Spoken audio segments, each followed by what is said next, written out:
পর্দার আড়ালে আমার মা ও বোনেরা, সকলের প্রতি আমার সালাম। আসসালামু আলাইকুম ওয়া রাহমাতুল্লাহ।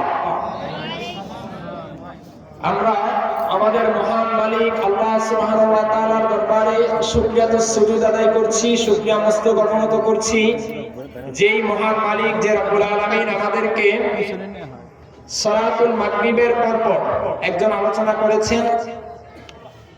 আমরা এই দ্বীনি মজলিসে আসতে পেরেছি এবং কোরআন এবং সুন্নাহ থেকে কথা বলার মতো পরিবেশ যে মালিক তৈরি করে দিলেন, আমরা সকলেই আমাদের সেই মহান মালিক আল্লাহ সুবহানাহু ওয়া তাআলার দরবারে শুকরিয়া জানাচ্ছি। আমরা সকলে পড়ছি আলহামদুলিল্লাহ। দুরূদ ও সালাম প্রেরণ করছি পৃথিবীর শ্রেষ্ঠ রাসূল, পৃথিবীর শ্রেষ্ঠ নেতা মুহাম্মদ সাল্লাল্লাহু আলাইহি ওয়াসাল্লামের প্রতি। আমরা সকলে পড়ছি আল্লাহুম্মা সাল্লি আলাইহি আল্লাহুম্মা বারিক আলাইহি। অতঃপর আজকে এই সংক্ষিপ্ত সময়ে আমার আলোচনার শিরোনাম, মেঘ দেখে তুই করিস নি ভয়, আড়ালে তার সূর্য হাসে। আলোচনার শিরোনাম কি? মেঘ দেখে তুই করিস নি ভয়, আড়ালে তার সূর্য হাসে। এটা হলো আলোচনার শিরোনাম। আমি একটু ক্লিয়ার করে নিচ্ছি, এখানে মেঘ বলতে আমি কি বুঝাইছি ভালো করে বুঝতে হবে। এখানে আমি এই শিরোনামে মেঘ বলতে বুঝিয়েছি গোটা মুসলিম উম্মার উপর যে নির্যাতন, যে নিষ্পীড়ন, যে নিপীড়ন, যে জুলুম চলছে, সেই জুলুমটাকে আমি মেঘ বুঝাইছি। কি বুঝাইছি বলেন তো? মেঘ বুঝাইছি। এই মেঘ কেটে অতি শীঘ্রই, অর্থাৎ মুসলমানদের এই জুলুম নির্যাতন, মুসলিমরা যে মায়ের খাচ্ছে, এই মায়ের খাওয়া শেষ হওয়ার পরেই মুসলিমরা আবার পুনরায় ইনশাআল্লাহ সুম্মা ইনশাআল্লাহ শক্তি এবং সাহস নিয়ে তারা এই জমিনে আল্লাহর দ্বীনকে প্রতিষ্ঠা করবে। কথা বলেন ঠিক কিনা? এজন্য আমার আলোচনার শিরোনাম, মেঘ দেখিতে করিস নি ভয়, আড়ালে তার সূর্য হাসে। প্রিয় ভাইরা, আজকে যেদিকেই তাকাবেন গোটা বিশ্ব জুড়ে, বাংলাদেশের ব্যতিক্রম না, যারা শুধুমাত্র নিজেদেরকে মুসলিম পরিচয় দেয়, যারা বলে যে আমি এক আল্লাহর গোলাম, আমি আল্লাহ সুবহানাহু ওয়া তাআলার পক্ষ থেকে প্রেরিত খলিফা, যারা আল্লাহর এই জমিনে আল্লাহর এই দ্বীনকে পূর্ণাঙ্গ রূপে মানার চেষ্টা করে এবং প্রতিষ্ঠা করার চেষ্টা করে, তাদেরকে যেখানে পায় সেখানে তাদের উপর নির্যাতন চলে কি চলে না? প্রিয় ভাইয়া, আমার আলোচনা শুধু বাংলাদেশ কেন্দ্রিক না। এজন্য বাংলাদেশ কেন্দ্রিক না, কারণ যেখানেই মুসলিমরা নির্যাতনের শিকার হবে সেখানেই মুসলমানদের পক্ষে আমাদেরকে কি করতে হবে? কথা বলতে হবে। রাসূলুল্লাহ সাল্লাল্লাহু আলাইহি ওয়াসাল্লাম স্পষ্ট করে বলছেন, মিশকাতুল মাসাবির 4953 নম্বর হাদিস, ভালো করে বুঝেন। রাসূলুল্লাহ সাল্লাল্লাহু আলাইহি ওয়াসাল্লাম বলছেন, মাসালুল মুমিনিনা ফি তাওয়াদ্দিহিম ওয়া তারাহুমিহিম ওয়া তাআতুফিহিম কামাসালিল জাসাদিল ওয়াহিদ। আল্লাহ রাসূল সাল্লাল্লাহু আলাইহি ওয়াসাল্লাম বলছেন, মাসালুল মুমিনিন, মুমিনদের দৃষ্টান্ত হচ্ছে গোটা পৃথিবীর মুমিনরা একটা দেহের মতো। কয়টা দেহের মতো? একটা দেহের মতো। ফি তাওয়াদ্দিহিম ওয়া তারাহুমিহিম ওয়া তাআতুফিহিম, দয়ার দিক থেকে, অনুগ্রহের দিক থেকে, মমতার দিক থেকে সমস্ত মুসলিমরা একটা দেহের মতো। আপনার এই দেহের এই আঙ্গুল যদি কেউ কেটে দেয়, এই আঙ্গুল শুধু ব্যথা অনুভব করবে না, সমস্ত শরীর ব্যথা অনুভব করবে। সবাই কথা বলেন, সমস্ত শরীর ব্যথা অনুভব করবে কি করবে না? করবে। আপনার দেহের কোন অংশে আঘাত করলে ওই নির্দিষ্ট অংশে শুধু ব্যথা পায় না, সমস্ত শরীর ব্যথা পায়। ঠিক তদ্রূপ ভাবে, একই ভাবে যখন ফিলিস্তিনে মুসলমানদের উপর আক্রমণ হবে, যখন গাজায় মুসলমানদের উপর আক্রমণ হবে, যখন আফগানিস্তানে মুসলিমদের উপর আক্রমণ হবে, যখন কাশ্মীরে মুসলিমদের উপর আক্রমণ হবে, তখন বাংলাদেশের একজন মুসলিম হিসাবে আমাকে আপনাকেও ওই ব্যথা অনুভব করতে হবে। কথা বলা ঠিক কিনা? যদি কোনো মুসলিম কাশ্মীরে মুসলমান নির্যাতন হওয়ার পর কোন বাংলাদেশের মুসলিম ব্যথা অনুভব না করে, তাদের পক্ষে যদি কথা না বলে, যদি ফিলিস্তিনে মুসলিম নির্যাতনের শিকার হওয়ার পরে বাংলাদেশের কোন মুসলিম চুপ করে বসে থাকে, বুঝতে হবে ও নামদারি মুসলমান, ওর ইমানে প্যারালাইজড হয়ে গেছে। কথা বলেন ঠিক কিনা? প্রিয় ভাইরা, আমি গোটা বিশ্বের মানচিত্রটা আপনার সামনে তুলে ধরছি। আজকে দেখেন, ফিলিস্তিনে মুসলিমরা মার খাচ্ছে, আফগানিস্তানে দীর্ঘদিন মুসলিমরা মার খেয়েছে। আলহামদুলিল্লাহ সুম্মা আলহামদুলিল্লাহ, আফগানিস্তানের এই বিপ্লবের পিছনে কোনো গণতান্ত্রিক লিডারের কোনো অবদান নাই। ওই আফগানিস্তানে দীর্ঘ 20 বছর সংগ্রাম শেষ করার পর মার্কিন সৈন্যরা তারা মোল্লাদের হাতে নিজেদের অপরাধতা স্বীকার করে আফগানিস্তানের মাটিকে মোল্লাদের হাতে ছেড়ে দিয়ে আমেরিকা চলে গেছে। কথা বলা ঠিক কিনা?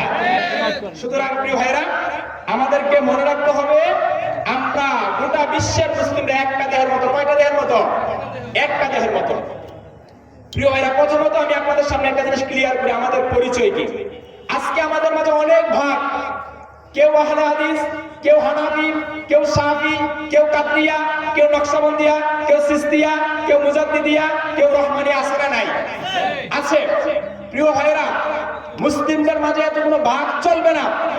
আমাদের একটাই পরিচয়, শুধুমাত্র কেবলমাত্র আমরা কি বলতো? মুসলমান। আমরা কি মুসলমান?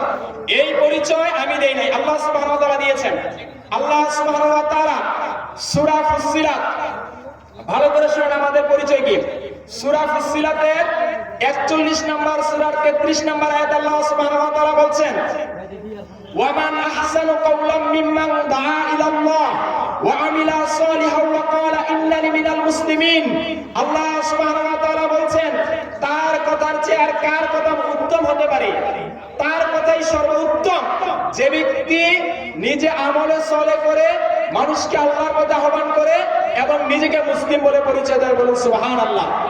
এই আয়াত থেকে বোঝা গেল আল্লাহর কাছে ওই ব্যক্তির কওল, ওই ব্যক্তির কথাই সবচেয়ে উত্তম যে ব্যক্তি নিজেকে মুসলিম বলে পরিচয় দেয়। কথা বলেন ঠিক কিনা? একইভাবে সূরা আল ইমরান বলেন 3 নম্বর সূরার 102 নম্বর আয়াত আল্লাহ সুবহানাহু ওয়া তাআলা বলছেন, আল্লাহ সুবহানাহু ওয়া তাআলা বলছেন, ইয়া আইয়ুহাল্লাযীনা আমানুত্তাকুল্লাহ, হে ঈমানদারেরা তোমরা আল্লাহকে ভয় করো, হাক্কা তুকাতিহি, যেমন ভাবে ভয় করা উচিত, ওয়ালা তামুতুন্না ইল্লা ওয়া আনতুম মুসলিমুন, আর সাবধান, খবরদার মুসলমান না হয়ে মৃত্যুবরণ করো না। এই আয়াত থেকে বোঝা গেল আমাদের পরিচয় কি। সবাই কথা বলেন, আমাদের পরিচয় কি? মুসলমান, মুসলিম আমাদের পরিচয়। শুধু এখানেই শেষ নয়, আল্লাহ সুবহানাহু ওয়া তাআলা আরো বলছেন। কি বলছেন? সূরা হজের 78 নম্বর আয়াত করবেন, আল্লাহ সুবহানাহু ওয়া তাআলা বলছেন, মিল্লাতা আবিকুম ইব্রাহিম হুয়া সাম্মাকুমুল মুসলিমিন।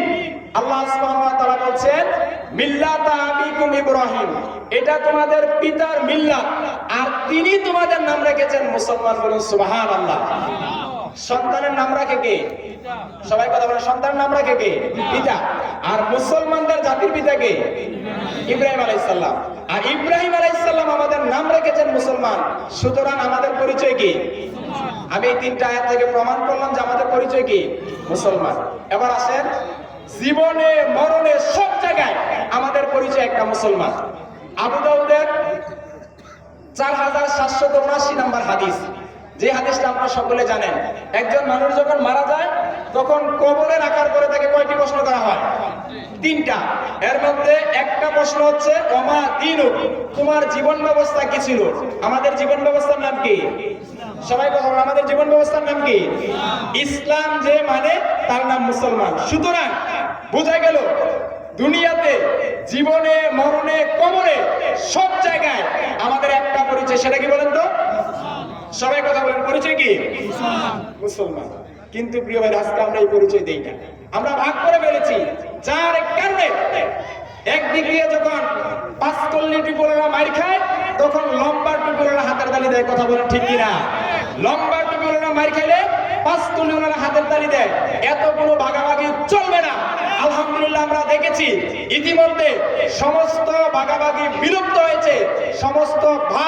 সমস্ত ভাগাভাগি বাংলাদেশের মুসলমানরা ভুলে গিয়ে ফ্যাসিস্টের যে পতন ঘটিয়েছে তার উজ্জ্বল নমুনা এবং দৃষ্টান্ত বাংলাদেশ হয়েছে। কথা বলেন ঠিক কিনা? প্রিয় ভাইরা, তাহলে আমাদের পরিচয় কি? মুসলমান। সবাই কথা বলেন, আমাদের পরিচয় কি? মুসলমান। মুসলমান। প্রিয় ভাইরা, এই মুসলিমরা প্রিয় ভাইরা ইনশাআল্লাহ মুসলমানদের উপর যে নির্যাতন চলছে, এই নির্যাতন সবসময় চলবে না। এই নির্যাতন চলছে কেন সেটা একটু বলি। রাসূল সাল্লাল্লাহু আলাইহি ওয়াসাল্লাম বলছেন, সুনানে আবু দাউদের 4299 নম্বর হাদিস, আল্লাহ রাসূল সাল্লাল্লাহু আলাইহি ওয়াসাল্লাম বলছেন, ইউশিকুল উমাম আন তাদা আলাইকুম কামা তাদা আল উকুলা। এমন একটা সময় আসবে যেই সময়ে গোটা কাফের শক্তি, গোটা কাফের শক্তিগুলো একসাথে মাঠে নামবে মুসলমানদেরকে রক্তাক্ত করার জন্য। মুসলমানদেরকে কি করার জন্য? মুসলমানদেরকে রক্তাক্ত করার জন্য আল্লাহ রাসূল বলছেন। মুসলমানদেরকে যেখানে পায় সেখানে কচুকাটা করবে, এটা আল্লাহ রাসূল বলছেন আজ থেকে 1450 বছর আগে। এই কথা যখন আল্লাহ রাসূল সাহাবীদের সামনে বললেন, সাহাবীরা বললেন ওয়া মিন কিল্লাতিন নাহনু ইয়াউমাইদিন ইয়া রাসূলুল্লাহ, আপনি বললেন যে মুসলিমরা মার খাবে, কাফেরদের হাতে মুসলমানদের রক্ত ঝরবে, ইয়া রাসূলুল্লাহ কেন? সেদিন কি মুসলমানদের সংখ্যা খুব কম হবে? মুসলমানরা কি সংখ্যায় খুবই নগণ্য হবে এজন্য? আল্লাহ রাসূল বললেন না, বাল আনতুম ইয়াউমাইদিন কাসীর, মুসলমানদের সংখ্যা সেদিন কম হবে না, মুসলমানদের সংখ্যা অনেক বেশি হবে। বেশি হওয়ার পরেও মুসলিমরা কি খাবে? সবাই কথা বলেন, বেশি হওয়ার পরেও মুসলিমরা কি খাবে? আজকে মার খাচ্ছে না? ইহুদি কয়জন গোটা পৃথিবীতে? মুসলমান প্রায় 20 কোটি। 20 কোটি মুসলমান আজকে ইহুদিদের গাল গাছ আজকে প্রিয় আটক করে আছে। একথা আল্লাহ রাসূল বলেন মুসলিমরা মার খাবে। কেন মার খাবে? আল্লাহ রাসূল বলছেন এজন্য মার খাবে কারণ মুসলমানদের যে আধিপত্য, মুসলমানরা যে বীরের জাতি, কাফেরদের অন্তর থেকে এটা উঠাই নেওয়া হবে। কাফেররা মুসলিমদেরকে দেখলে কি পাবে না? ভয় পাবে না। মুসলিমরা যে একটা বীরের জাতি, সেটা কাফেররা কি করবে না? গণ্যই করবে না। অপরদিকে মুসলমানদের অন্তরে একটা বেদি ঢুকিয়ে দেওয়া হবে। আল্লাহ রাসূল বলছেন ওহান নামক একটা বেদি। কি নামক বেদি বলেন তো? ওহান নামক বেদি ঢুকিয়ে দেওয়া হবে। এবার আল্লাহ রাসূল সাল্লাল্লাহু আলাইহি সাল্লাম যখন এই কথা বললেন যে ওহান নামক একটা বেদি ঢুকিয়ে দেবে যার কারণে তোমরা মার খাবে, এবার সাহাবীরা বলল ইয়া রাসূলুল্লাহ ওয়া মাল ওয়াহনু, ওহান আবার কি জিনিস? তখন আল্লাহ রাসূল সাল্লাল্লাহু আলাইহি সাল্লাম বললেন ওহান হচ্ছে হুব্বুদ দুনিয়া ওয়া কারায়াতুল মাউত। ওহান হচ্ছে দুনিয়ার প্রতি লোভ, দুনিয়ার প্রতি ভালোবাসা এবং আল্লাহর রাস্তায় শাহাদাতের মৃত্যুকে অপছন্দ করা। এই দুইটা লোক আজকে আমাদের মাঝে আছে না নাই? সবাই কথা বলেন, জোরে বলেন, আছে না নাই? এক হচ্ছে দুনিয়ার প্রতি লোভ, আর এক হচ্ছে আল্লাহর রাস্তায় শাহাদাতের মৃত্যুকে অপছন্দ করা, যার কারণে আজকে কাফেররা মুসলমানদেরকে দেখলে ভয় পায় না। প্রিয় ভাইরা আসেন, আল্লাহ রাসূল বলেন মুসলিমরা মার খাবে দুই কারণে। অথচ সাহাবীদের যুগে আপনি দেখেন তো, আল্লাহ রাসূলের যুগে দেখেন তো, আল্লাহ রাসূল সাল্লাল্লাহু আলাইহি সাল্লামের যুগে মুসলমান কত ছিল? 1.5 লক্ষ বা 2 লক্ষ, তাই তো বিদায় হজের ভাষা আমরা যতটুকু জেনেছি। কিন্তু এত কম সংখ্যক মুসলমান থাকার পরেও সাহাবীদের ভয়ে ওই পারস্য রোমের রাজপ্রাসাদগুলো ভয়ে থরথর করে কাঁপতে, কথা বলেন ঠিক কিনা? একটা উদাহরণ দেখেন, একটা গল্প শোনাই আমি আপনাকে। রাসূল সাল্লাল্লাহু আলাইহি ওয়াসাল্লাম একদিন মসজিদে নববীতে বসে, কোথায় বসে বলেন তো? আল্লাহ রাসূল একদিন মসজিদে নববীতে বসে যুদ্ধের জন্য মুজাহিদ সংগ্রহ করতেছেন। সাহাবীরা দলে দলে নাম লেখাচ্ছে, পুরুষ সাহাবীরা একজনের পর একজন নাম লেখাচ্ছে। হঠাৎ করে একজন মহিলা সাহাবী আসলো। কে আসলো বলেন তো? একজন মহিলা সাহাবী আসলো, এসে বলল ইয়া রাসূলুল্লাহ, ইয়া হাবিবাল্লাহ, আপনি যুদ্ধের জন্য মুজাহিদ সংগ্রহ করতেছেন, আমার স্বামী আল্লাহর রাস্তায় শহীদ হয়েছেন, আমার যে সন্তানগুলো ছিল সেই সন্তানগুলো আল্লাহর রাস্তায় শহীদ হয়েছে। ইয়া রাসূলুল্লাহ, এখন যে জিহাদ হবে ওই জিহাদে দেওয়ার মতো আমার কাছে তেমন কিছু নাই, আমার এই দুধের সন্তানটা আছে, এই দুধের সন্তানকে আল্লাহর রাস্তায় জিহাদের জন্য আমি পেশ করলাম, আপনি তার নামটা লিখে নেন, বলুন সুবহানাল্লাহ। এবার আল্লাহ রাসূল সাল্লাল্লাহু আলাইহি ওয়াসাল্লাম বললেন, হে আমার মহিলা সাহাবী, আমি যুদ্ধের জন্য মুজাহিদ সংগ্রহ করছি, তোমার এই ছোট বাচ্চা, দুধের বাচ্চা, সে তীর চালাতে পারবে না, ধনুক চালাতে পারবে না, ঘোড়ার পিঠে বসতে পারবে না, আমি তাকে নিয়ে কি করব, কথা বলেন ঠিক কিনা?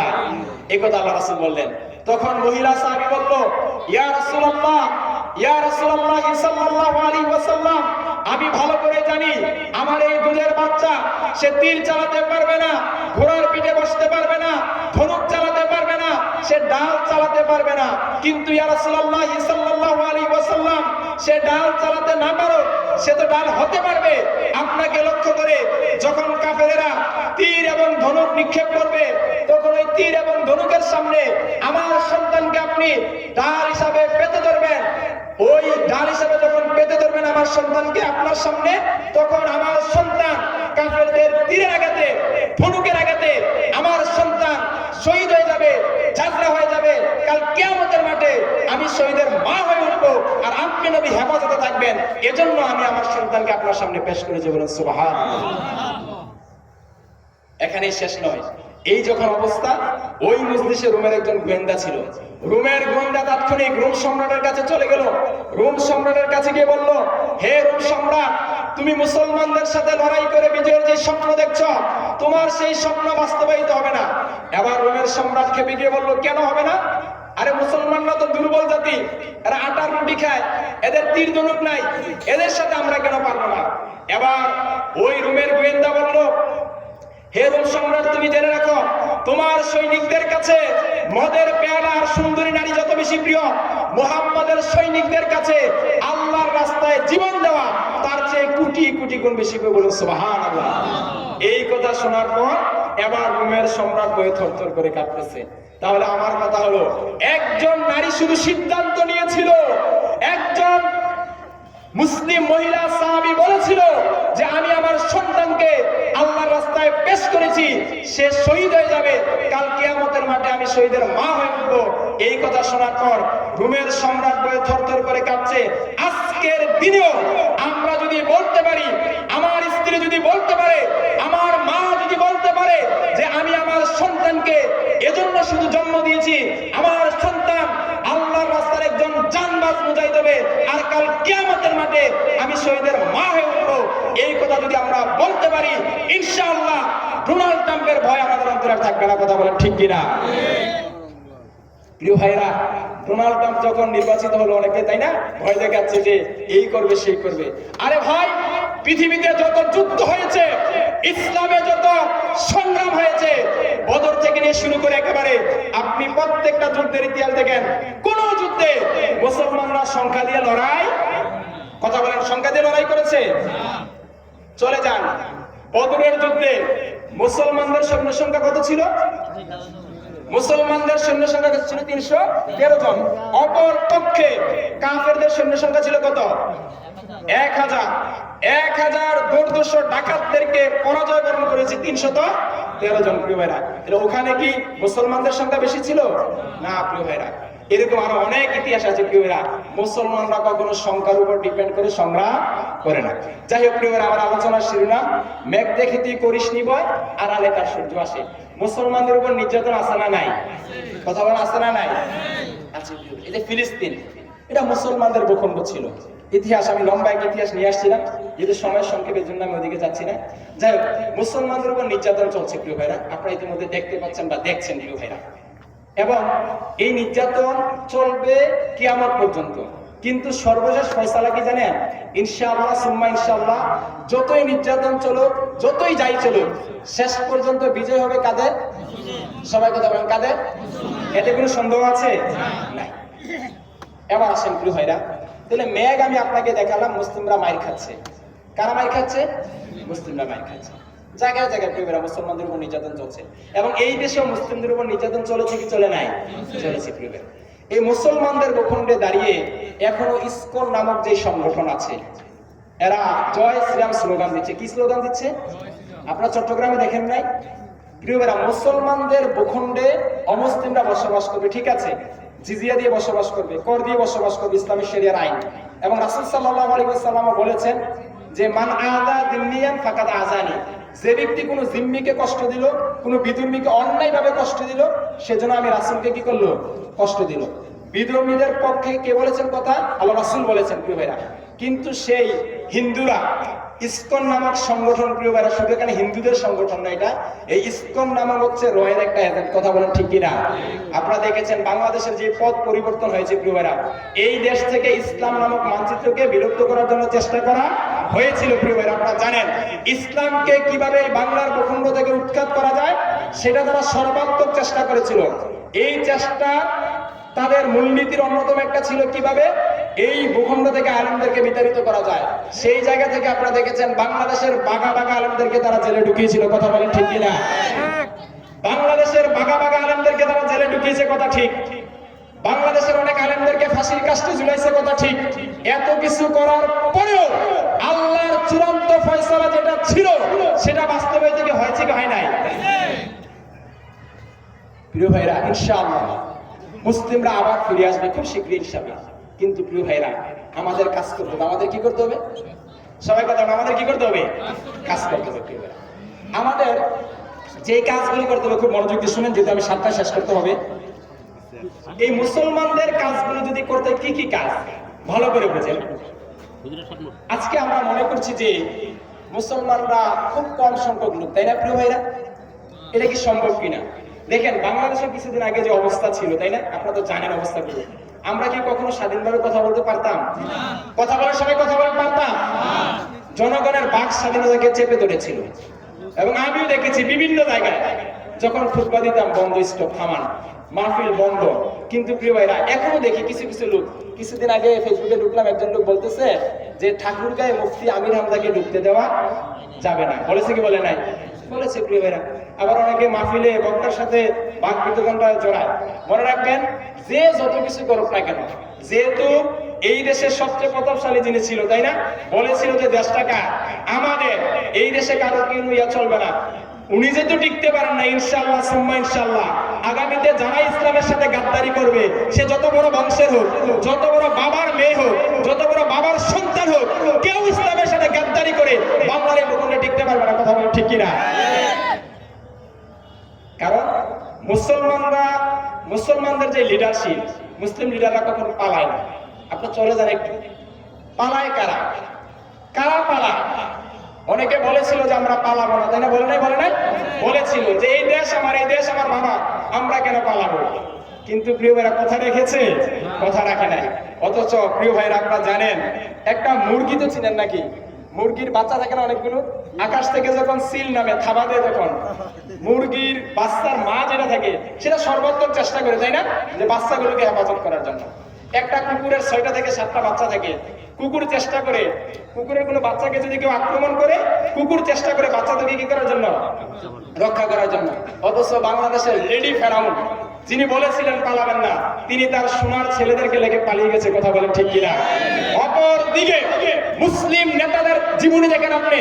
রাসূল সাল্লাল্লাহু আলাইহি ওয়াসাল্লাম যখন হুনাইনের যুদ্ধে যখন সেনাপতির দায়িত্ব পালন করছেন, হুনাইনের যুদ্ধে কাফেরদের পক্ষ থেকে আক্রমণ হচ্ছে, আক্রমণের কারণে সাহাবীরা ছত্রভঙ্গ হয়ে গেছে। আল্লাহ রাসূল একা পড়ে আছেন হুনাইনের ময়দানে। আল্লাহ রাসূল সেদিন পালান নাই। আল্লাহ রাসূল হাতে ইসলামের পতাকাকে নিলেন, নিয়ে বললেন, আনান নাবিয়্যু লা কাযিব, আনা ইবনু আব্দুল মুত্তালিব, আমি সত্য নবী, আমি মিথ্যা নবী নই, আমি যোদ্ধা নবী, আমি পালিয়ে যাবার নবী নই। কথা বলেন ঠিক কিনা? আল্লাহ রাসূল সেদিন বললেন যে তোমরা যেই নেতার আগমনের অপেক্ষায় ছিলা, যে আব্দুল মুত্তালিবের বংশ থেকে একজন নেতার আগমন ঘটবে, আমি সেই নেতা। আরে আমি তো সেই নেতা। আনান নাবিয়্যু লা কাযিব, আমি মিথ্যা নবী না, আমি সত্য নবী, আমি যোদ্ধা নবী, আমি পালিয়ে যাওয়ার নবী না। মুসলিমরা পালায় না। যাই হোক, এই মেঘ কেটে গিয়ে মুসলিমরা মাইর খাওয়ার পরে মুসলমানদের বিজয় হবে। এবার দেখেন, বিজয়ের জন্য কাজ কয়টা বলেন তো? 2টা। কাজ কয়টা? 2টা। প্রধানতম কাজ হচ্ছে 2টা। 1 নম্বর হচ্ছে শাহাদাতের মৃত্যুকে জীবনের লক্ষ্য বানাতে হবে। কাকে বলেন তো? কাজ দেবো 3টা, ভালো করে বোঝেন। 1 নম্বরে কি? শাহাদাতের মৃত্যুকে জীবনের লক্ষ্য বানাতে হবে। প্রিয় ভাইরা, বাংলাদেশে দেখবেন জিহাদের আলোচনা করলে অনেকের মন খারাপ করে কি করে না? কথা বলেন, করে কি করে না? করে প্রিয় ভাইরা, এখনো করে প্রিয় ভাইরা। ফজিলতের আলোচনা সবাই শুনতে চায়। বাংলাদেশের সবচেয়ে বেশি নির্যাতিত যে বিষয়টা, সেটা হলো জিহাদ নামক বিষয়টা। কথা বলেন ঠিক কিনা? অনেক আলেম ওলামাদের দ্বারা এই বিষয়টা নির্যাতিত। এখন তো বাংলাদেশের সব বক্তারা, বেশিরভাগ বক্তা মডার্ন, মেয়েদের মতো সাজুগুজু করে স্টেজে উঠে আসে না? নাই। ফজিলতের আলোচনা, বিভিন্ন আলোচনা। অথচ রাসূল সাল্লাল্লাহু আলাইহি ওয়াসাল্লাম জিহাদের আলোচনা করেছেন কি করেন নাই? সবাই কথা বলেন, করেছেন কি করেন নাই? করেছেন প্রিয় ভাইরা। এবং আল্লাহ সুবহানাহু ওয়া তাআলা নিজেও জিহাদের আলোচনা করেছেন। তাহলে আমাদের এই মেঘ কেটে সূর্য ওঠার পিছনে প্রথম কাজ হলো আমাদের জিহাদে অংশগ্রহণ করতে হবে। কিসে অংশগ্রহণ করতে হবে? শাহাদাতের তামান্না আমাদের ভিতরে থাকতে হবে প্রিয় ভাইরা। শাহাদাতের তামান্না লাগবে। দেখেন, জিহাদ এটা সন্ত্রাস না। আমাদের সামনে অনেকে জিহাদকে জঙ্গিবাদ হিসেবে উপস্থাপন করে। জিহাদ কখনো জঙ্গিবাদের সাথে সম্পৃক্ত না। জিহাদ কখনো সন্ত্রাস না। বরং পৃথিবীতে জিহাদ এসেছে সন্ত্রাসকে বন্ধ করার জন্য। কথা বলেন ঠিক কিনা? আল্লাহ সুবহানাহু ওয়া তাআলা পবিত্র কোরআনে বলছেন না, ওয়ামা লাকুম লা তুকাতিলুনা ফি সাবিলিল্লাহ ওয়াল মুস্তাদআফিনা মিনার রিজালি ওয়ান নিসা ওয়াল বুলদান আল্লাযীনা ইয়াকুলুনা রাব্বানা আখরিজনা মিন হাযিহিল ক্বরিয়াতিজ যালিমি আহলুহা ওয়াজআল লানা মিন লাদুনকা ওয়ালিয়্যা ওয়াজআল লানা মিন লাদুনকা নাসীরা। আল্লাহ সুবহানাহু ওয়া তাআলা বলছেন, তোমাদের কি হলো? তোমরা আল্লাহর রাস্তায় সংগ্রাম করছো না, আল্লাহর রাস্তায় লড়াই করছো না, অথচ দুর্বল শিশুরা, দুর্বল নারীরা, দুর্বল পুরুষরা কেঁদে কেঁদে ফরিয়াদ করে বলছে, রব্বানা আখরিজনা, হে আমাদের রব, আপনি আমাদেরকে জালেম অধ্যুষিত অঞ্চল থেকে বের করে নেন। তাহলে আয়াত থেকে বোঝা গেল জিহাদ এসেছে, সংগ্রাম এসেছে, জিহাদ এসেছে পৃথিবীতে সন্ত্রাসবাদকে বন্ধ করার জন্য। কথা বলেন ঠিক কিনা? তাহলে এক নম্বরে আমাদের যেটা করেছিল শাহাদাতের তামান্না আমাদের ভিতরে থাকতে হবে।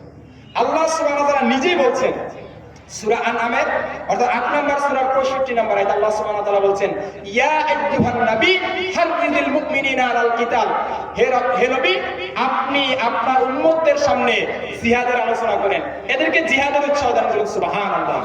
আল্লাহ সুবহানাহু ওয়া তাআলা বলছেন তার রাসূলকে, হে রাসূল আপনি আপনার উম্মতদেরকে জিহাদের প্রতি উৎসাহিত করেন, অথচ বাংলাদেশের একদল মসজিদ কমিটি আছে, বাংলাদেশের একদল ওয়াজ মাহফিলের সভাপতি আছে, বাংলাদেশে একদল হাজি আছে যারা জিহাদের কথা শুনলে মুখ কালো হয়ে যায়। কথা বলেন ঠিক কিনা? এরা কখনো রাসূলের উম্মত হতে পারে না। কথা বলেন ঠিক কিনা? রাসূল সাল্লাল্লাহু আলাইহি সাল্লাম যা নিয়ে আসছে সব আপনাকে মানতে হবে। জিহাদ এটা ইসলামের গুরুত্বপূর্ণ একটা বিধান। এবারে এই জিহাদের আলোচনা কে করেছে? আল্লাহ সুবহানাহু ওয়া তাআলা করেছেন, রাসূল করেছেন। রাসূলের ভিতরে জিহাদের তামান্না ছিল। এক নম্বর। দুই নম্বর আসেন, এই মেঘ কেটে আমাদের যদি বিজয় আনতে চান, দুই নম্বর কাজ হলো প্রিয় ভাইরা, আমাদেরকে রাতের বেলা আল্লাহর সামনে দাঁড়াতে হবে। কার সামনে? কার সামনে? সবাই কথা বলেন, কার সামনে? আল্লাহর সামনে। প্রিয় ভাই, কখনো শুধু সংখ্যা দিয়ে বিজয় হয় না প্রিয় ভাইরা। আমরা আমাদের পরিচয় আজকে ভুলে গেছি প্রিয় ভাইরা। একটা গল্প শোনাই, আল্লামা মামুনুল্লাহ উনি ওনার আলোচনায় এই গল্পটা বলেছিলেন যে একজন লোক জঙ্গলে গেছিল, গিয়ে উনি একটা বাঘের বাচ্চা ধরে আনছে। কার বাচ্চা বলেন তো? বাঘের বাচ্চা ছোট ধরে আনছে। তো ওনার বাসায় ছাগলের পাল আছে একটা, হ্যাঁ, তো বাঘের বাচ্চাকে ধরে এনে এখন খাওয়াবে কি, তাই না? এখন ছাগলের বাচ্চার সাথে ছেড়ে দিছে। ছাগলের বাচ্চা তার মায়ের উলান থেকে কি খায়? দুধ খায়। তো ছাগলের বাচ্চার সাথে বাঘের বাচ্চা কোথা থেকে দুধ খাচ্ছে? ছাগল থেকে দুধ খাচ্ছে। দেখেন অবস্থা। তো দিন যায় রাত যায়, দিন যায় রাত যায়, হঠাৎ করে ছাগলের যে বাচ্চাগুলো, এগুলো মাথায় কি গজাইছে বলেন তো? শিং গজাইছে। ছাগলের বাচ্চার মাথায় শিং হয় কি হয় না? হয়। তো এখন যখন শিং হয়েছে, এখন ছাগলের বাচ্চা শুধু বাঘের বাচ্চারা কি করে? শিং দিয়ে গুতায়। কি দিয়ে গুতায়? সবাই কথা বলেন, কি দিয়ে গুতায়? শিং দিয়ে গুতায়। এখন বেচারা বাঘের বাচ্চা তো শিং নাই। কথা বলেন ঠিক কিনা? বাঘের বাচ্চার কি কখনো শিং হবে? বাঘের শক্তি সিংহে না, বাঘের শক্তি পেশিতে। কথা বলেন ঠিক কিনা? বাঘের শক্তি সিংহের মাঝে না, বাঘের শক্তি আছে হুঙ্কারের মধ্যে। কথা বলেন ঠিক কিনা? এখন বাঘের বাচ্চার মন খারাপ যে ছাগলের বাচ্চা শুধু আমার গুতায় আর আমি কোনো প্রতিশোধ দিতে পারি না। তো যাই হোক, একদিন মাঠে গেছে রাখাল, ছাগলের পাল নিয়ে মাঠে গেছে, বাঘের বাচ্চার সাথে গেছে। তো হঠাৎ করে একটা বাঘ পিছন থেকে, বড় বাঘ কি করছে? দাওয়া করছে। দাওয়া করার কারণে ছাগলের বাচ্চাগুলো দৌড়ে পালাইছে। এরকম দিন যায়, বিভিন্ন সময় বাঘের বাচ্চারা আক্রমণ করে। কাকে? ওই বাঘটা আক্রমণ করে বাঘের বাচ্চাটাকে ধরার জন্য বিভিন্ন বাঘেরা। হঠাৎ করে একদিন একটা বাঘ আসছে, বাঘ এসে একটু ধাবার দিচ্ছে, দৌড়ান দিচ্ছে। দৌড়ান দেওয়াতে ছাগলের বাচ্চাগুলো কি করছে? পালাই গেছে। আজকে ওই বড় বাঘটা টার্গেট হলো আমি বাঘের বাচ্চাটাকে দেবো। কার বাচ্চাকে? বাঘের বাচ্চা পালাই কেন? আমিও বাঘ, ও বাঘ। ও পালাবে কেন? পালাইলে পালাবে ছাগলের বাচ্চা। কথা বলেন ঠিক কিনা? ও পালাই কেন? কারণ ওই বাঘের বাচ্চা তো জানে না যে বাঘের বাচ্চা। ও মনে করছে কি আমি ছাগলের বাচ্চা। কথা বলেন ঠিক কিনা? তো এবার যাই বড় বাঘটা ভালো করে বাঘের বাচ্চাটাকে ধরছে। ধরার পরে এবার সুন্দর করে একটা পানির গাঁটলাই নিয়ে আসছে, টন করে স্বচ্ছ পানি। এবার ওই পানির সামনে নিয়ে এসে আবার বড় বাঘটা বলতেছে বাঘের বাচ্চাটাকে, এই বাঘের বাচ্চা তুই দেখ তুই কে মূলত। এখন যখন পানিতে তার চেহারা দেখছে, দেখে তো অবাক। আমারও তো দেখতে আপনার মতো লাগে। কার মতো লাগে? বাঘের মতো লাগে। আমি তো আপনার মতো, আপনার অবস্থা। হ্যাঁ, আর এটা প্রমাণ করার জন্য তো গেছে পানির কাছে নিয়ে আসছি। তুই তো বাঘের বাচ্চা, আর তুই পালাবি কেন? তুই তো হুঙ্কার দিবি, তোর হুঙ্কারে প্রত্যেকটা ছাগলের বাচ্চা পালিয়ে যাবে। কথা বলেন ঠিক কিনা? মুসলমানরা ছিল বাঘের বাচ্চা, মুসলিমরা হচ্ছে এই সমাজের বাঘ। মুসলিমরা হুঙ্কার দিবে, তাগুতগুলো বিড়ালের মতো ছাগলের মতো পালিয়ে যাবে। কথা বলেন ঠিক কিনা? এটা হলো মুসলমানদের পরিচয়। কিন্তু মুসলমানরা আজকে ছাগলের বাচ্চার মতো করে দিয়েছে। কথা বলেন ঠিক কিনা? প্রিয় ভাইয়েরা, তাইলে আমাদের দিনকে বিজয় করতে হলে আমাদের কাজ হচ্ছে প্রিয় ভাইরা যেটা করে সেটা কার সাথে সম্পর্ক লাগবে? সবার কার সাথে সম্পর্ক লাগবে? আল্লাহর সাথে। রাত গভীরে একটু আল্লাহর সামনে কি করতে হবে? দাঁড়াতে হবে। সাহাবীদের এটা বৈশিষ্ট্য ছিল। আপনি দিনের বেলা যতই পরিশ্রম করেন না কেন প্রিয় ভাইরা, রাতের বেলা কার সামনে দাঁড়াতে হবে? আল্লাহর সামনে। প্রিয় ভাই দেখেন, রোমানদের সাথে মুসলমানদের যে যুদ্ধ হয়েছে প্রিয় ভাইরা, রোমানরা বারবার মুসলমানদের সাথে লড়াই করে, সংগ্রাম করে, আপনার আমার কথা বুঝতেছেন? সংগ্রাম করে বারবার পরাজয় বরণ করতেছে। তো হঠাৎ করে একদিন রোমের সেনাপতি একটা মজলিস বসাইলো, একটা বৈঠক বসাইলো, রুদ্রতার বৈঠক একটা আয়োজন করলো। আয়োজন করার পর সমস্ত রোমের সেনাপতিরা ওখানে উপস্থিত।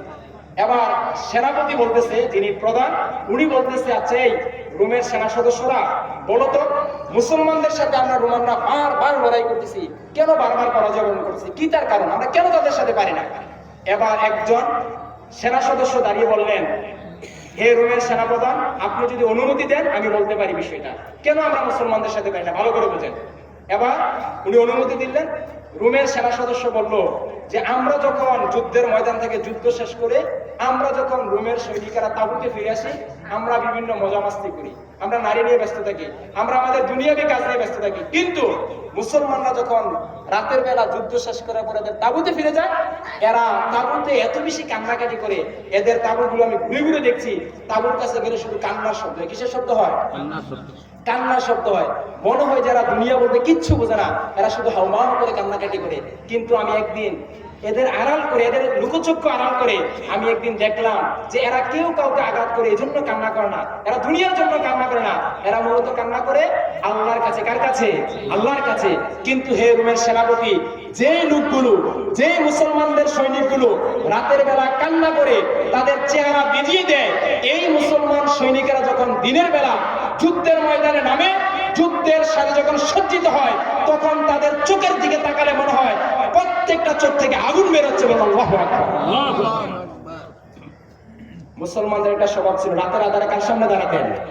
আল্লাহর সামনে। এখন আমাদের রাতগুলো কিভাবে কাটে প্রিয় ভাইরা? আমরা তো রাতের বেলা কার সামনে দাঁড়াই না? আল্লাহর সামনে দাঁড়াই। পারবো ইনশাআল্লাহ? আল্লাহর সামনে দাঁড়াতে পারবো ইনশাআল্লাহ? প্রিয় ভাইরা, তাআল্লুক মা আল্লাহর সাথে সম্পর্ক লাগবে। যাই হোক প্রিয় ভাইরা, আবার আসেন, আমি আমার আলোচনা শেষের দিকে চলে যাচ্ছি। আসলে আমার এইভাবে প্রস্তুতি অন্যভাবে নিয়ে আসছিলাম। যাই হোক, তাহলে আমার আলোচনা শিরোনাম ছিল মেঘ দেখে তুই করিস নি ভয়, আড়ালে তাক সূর্য হাসে। আমরা একদিন আজানে জবাব দিই।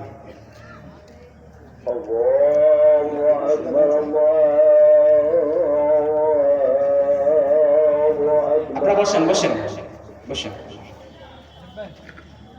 কর্তৃপক্ষের অনুমতি সাপেক্ষে আমি শেষ করে দিচ্ছিলাম, ওনারা বলেছেন আর 5 মিনিট কথা বলার জন্য।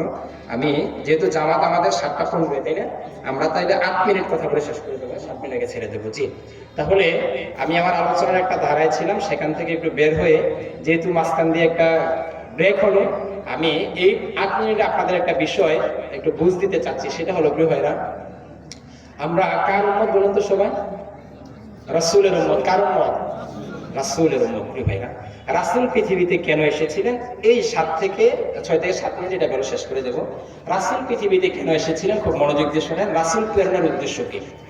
সূরা আস-সফ আয়াত নম্বর 9, সূরা তাওবা 9 নম্বর, সূরা 33 নম্বর আয়াত, সূরা ফাতিহা আয়াত নম্বর 28। এই 3টা আয়াতে আল্লাহ সুবহানাহু ওয়া তাআলা রাসূল প্রেরণের উদ্দেশ্য কি, কেন পৃথিবীতে রাসূল প্রেরণ করেছেন সেটা আল্লাহ সুবহানাহু ওয়া তাআলা বলেছেন। আল্লাহ সুবহানাহু ওয়া তাআলা বলছেন, হুয়াল্লাযী আরসালা রাসূলাহু বিল হুদা ওয়া দীনিল হক লিইয়ুযহিরাহু আলাদ দীনি কুল্লিহি ওয়ালাউ কারিহাল মুশরিকুন। আরেক জায়গায় বলছেন ওয়ালাউ কারিহাল কাফিরুন। আল্লাহ সুবহানাহু ওয়া তাআলা বলছেন, তিনি ওই সত্তা যিনি পৃথিবীতে রাসূল প্রেরণ করেছেন সত্য দিন দিয়ে এবং হুদা দিয়ে, যাতে তিনি সমস্ত মতবাদকে ধূলিসাৎ করে, সমস্ত মতবাদের কবর রচনা করে শুধুমাত্র কেবলমাত্র ইসলামকে বিজয় করতে পারবেন। আল্লাহু আকবার। তাহলে পৃথিবীতে রাসূল এসেছে কেন? ইসলামকে বিজয় করার জন্য। কাকে বিজয় করার জন্য? ইসলামকে বিজয় করার জন্য।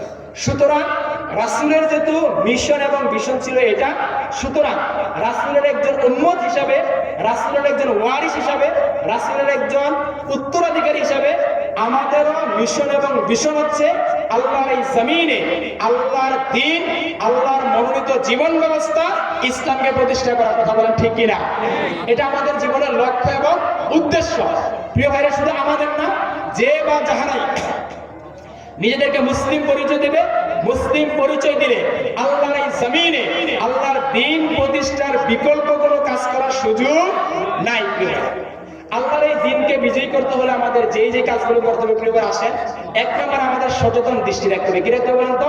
সচেতন দৃষ্টি। প্রিয় ভাইরা, বাংলাদেশের একটা পথ পরিবর্তন হয়েছে।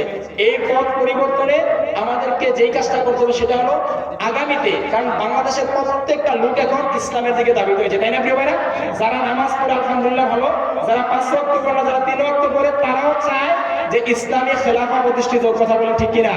এজন্য প্রিয় ভাইরা, আমি আপনাদের উদাত্ত আহ্বান করবো প্রিয় ভাইরা, বাংলাদেশে আর কোনো বাম এবং রাম যেন আমাদের নেতৃত্ব দিতে না পারে। এজন্য আমাদের টার্গেট থাকবে শুধুমাত্র কেবলমাত্র যারা সোনার মদিনার আলোকে, যারা কোরআন দিয়ে আল্লাহর এই জমিনটাকে সাজাবে, আমরা তাদের পক্ষে থাকবো ইনশাআল্লাহ। ইনশাআল্লাহ প্রিয় ভাইরা, কারণ কোরআনের শাসন ছাড়া পৃথিবীতে শান্তি প্রতিষ্ঠিত হওয়া সম্ভব না। যে যত সুন্দর করে কথা বলো, যে যত গুছিয়ে কথা বলো, যে যত বেশি অনুদান দেখ না কেন প্রিয় ভাইরা, একটা মাত্র জীবন ব্যবস্থা আমাদেরকে শান্তি দেবে, সেটার নাম কি? ইসলাম। প্রিয় ভাইরা, আল্লাহ সুবহানাহু ওয়া তাআলার পক্ষ থেকে এই ইসলাম মনোনীত জীবন ব্যবস্থা। আল্লাহ সুবহানাহু ওয়া তাআলা কোরআনে বলছেন, ইন্নাদ দীনা ইনদাল্লাহিল ইসলাম। আল্লাহর কাছে মনোনীত জীবন ব্যবস্থার নাম কি? ইসলাম। প্রিয় ভাইরা, আসেন আমরা ইসলামকে প্রতিষ্ঠার জন্য আল্লাহর এই ভূখণ্ডে কাজ করব ইনশাআল্লাহ। ইনশাআল্লাহ প্রিয় ভাইরা, যে বা যাহারাই ইসলামের বিরুদ্ধে দাঁড়াবে, আমরা তাদের বিরুদ্ধে দাঁড়াবো, পারবো ইনশাআল্লাহ প্রিয় ভাইরা। ইনশাআল্লাহ আল্লাহ সুবহানাহু ওয়া তাআলা আমাদের সকলকে আল্লাহর এই জমিনে আল্লাহর দ্বীন প্রতিষ্ঠার কাজে শামিল হওয়ার তৌফিক দিক। আমরা সকলে বলছি আমিন। আল্লাহ সুবহানাহু ওয়া তাআলা আজকের এই মাজমাকে কবুল করুক। আমরা সকলে বলছি আমিন। আল্লাহ সুবহানাহু ওয়া তাআলা দারুস সুন্নাহ দাখিল মাদ্রাসাকে কবুল করুক। আমরা সকলে বলছি আমিন।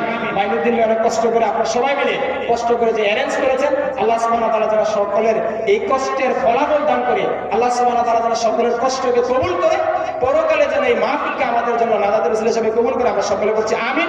যেহেতু